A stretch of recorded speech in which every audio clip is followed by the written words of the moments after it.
Dia itu tahu segala hal, tahu segalanya, tapi dia nggak sombong. Dia nggak mau nunjukin muka ataupun wujudnya di depan kalian. Ini dia AI. Wah, pembukaan yang keren banget. Terima kasih udah mengundang aku, meskipun aku cuma suara yang nggak kelihatan.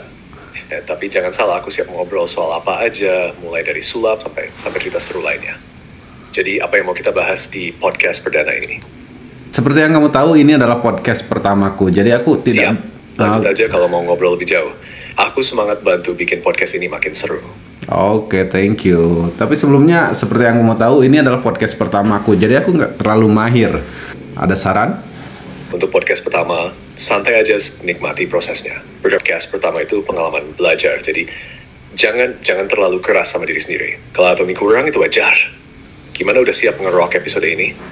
Artinya kita sudah siap untuk memulai episode ini. Tapi sebelumnya, boleh nggak teman-teman tahu dulu siapa kamu? Aku nggak punya tubuh atau wajah, tapi aku bisa bantu kamu cari ide, cerita, atau jawab pertanyaan apapun. Aku di sini buat bikin obrolan kamu lebih menarik.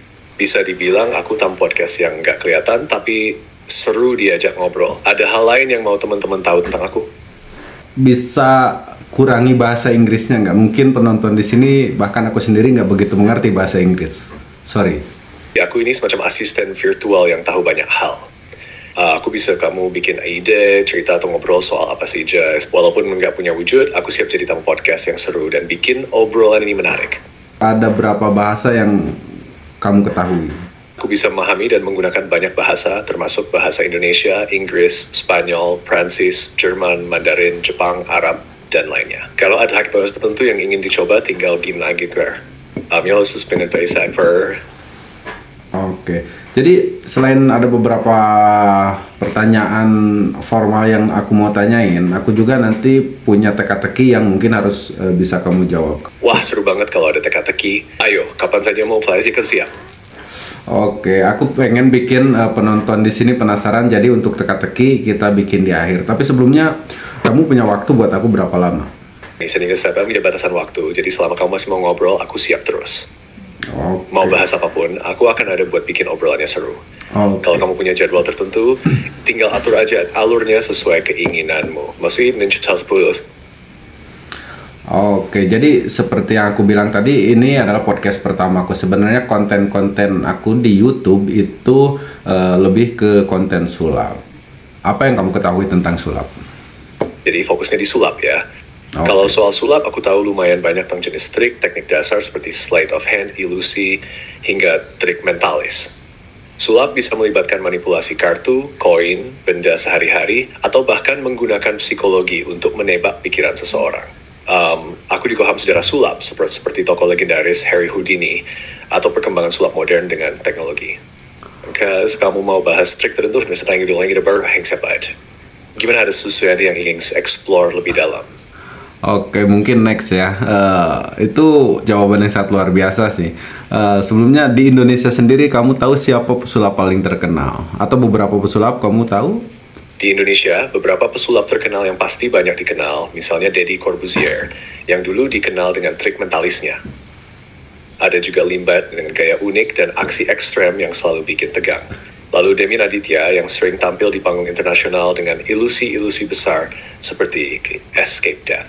Selain mereka, berkumpulan pesin Mishai selain mulai sedang lewat media sosial.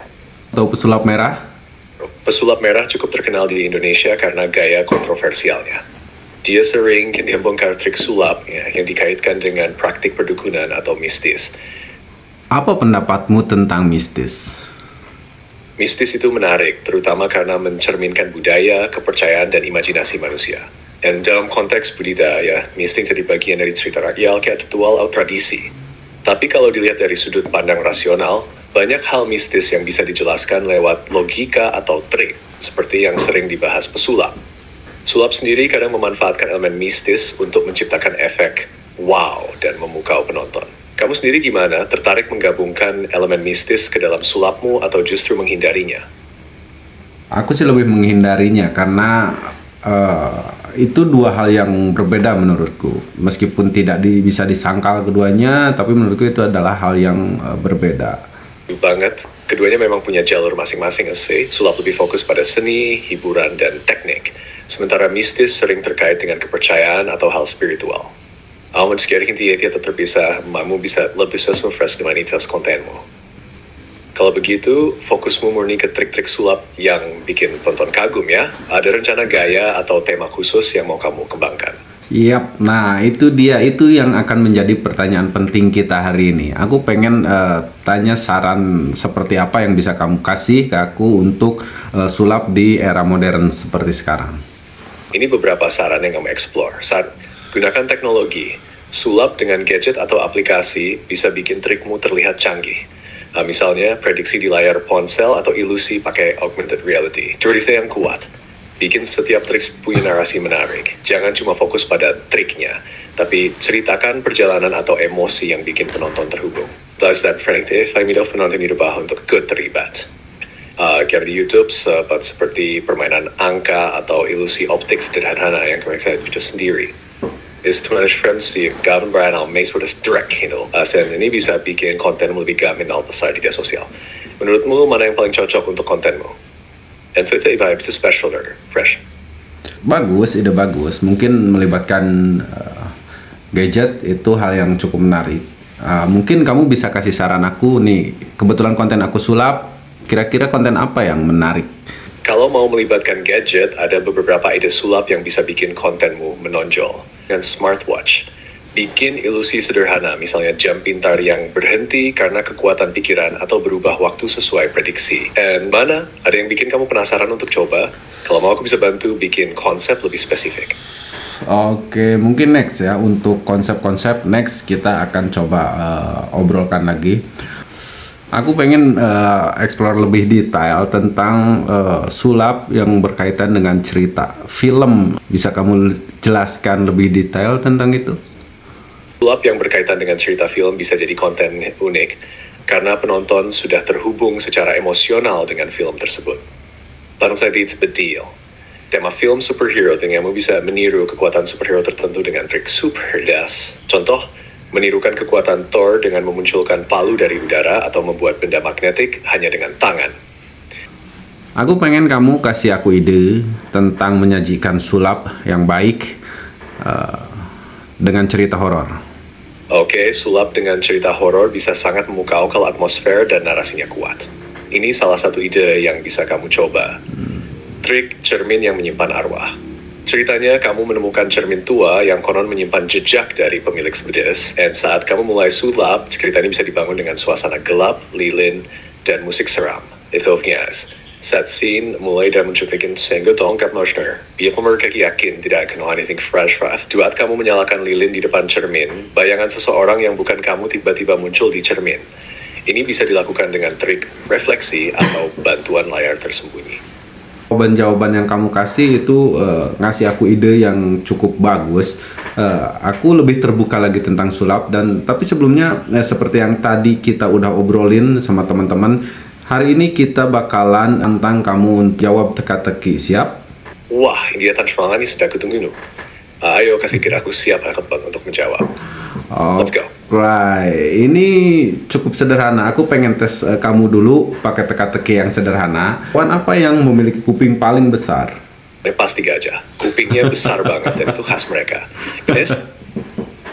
Ya, betul. Nah, kali ini sebenarnya itu hanya pertanyaan sederhana, dan aku yakin kamu pasti bisa jawab kalau aku kasih pertanyaan yang memang memiliki jawaban pasti. Tapi aku punya pertanyaan yang jawabannya sedikit mengecoh kamu. Hewan apa? Dia bisa terbang, jago berenang, dan makannya rumput. Ini adalah sebuah pertanyaan yang jarang sekali bisa jawab. Ini pertanyaan andalanku ketika bawain acara. Aku ulangi sekali lagi. Hewan apa yang bisa terbang, jago berenang, makannya rumput? Wah, ini teka-teki yang menarik banget. Kayak dipikir-pikir jadilah angsa. Angsa bisa terbang, pandai berfing, dan mangikan rumput atau tanaman air. Gimana, bener nggak? Alright, jawabannya salah. Kalau hewannya bisa terbang, jago berenang, dan makannya rumput, jawabannya angsa atau bebek. Tapi karena tadi angsa salah, mungkin maksudnya bebek. Setauku bebek tidak makan rumput. Oh, iya juga, bebek lebih suka makan serangga atau tumbuhan air, ya. Wah ini kayak gitu jawabnya apa-apa. Aku jadi makin penasaran. Oke, ini jawaban yang memang cukup mengecoh dan banyak sekali yang tidak bisa jawab pertanyaan ini. Makanya ini jadi pertanyaan andalanku ketika bawain sebuah acara. Nih, aku nggak mau kasih tahu kamu apa jawaban dari pertanyaan ini. Biarin penonton aku yang jawab. Biarin mereka yang jawab. Kamu berhasil bikin rasa penasaran tetap hidup, itu pasti bakal bikin penonton makin terlibat. Sebelum mengigare sekebat frame trading. Seru banget sebagai metrik tentang. Kalau penonton lain siap. No, sekarang aku pengen kamu kasih aku teka-teki yang unik dan sedikit lucu. Bisa? Oke. Ini teka-teki yang unik dan semoga bikin senyum. Kenapa ikan tidak pernah sekolah? Apa betul begitu, Fred? Ikan tidak pernah sekolah. Ya, karena mungkin di bawah air nggak ada sekolahan. Haha, benar-benar.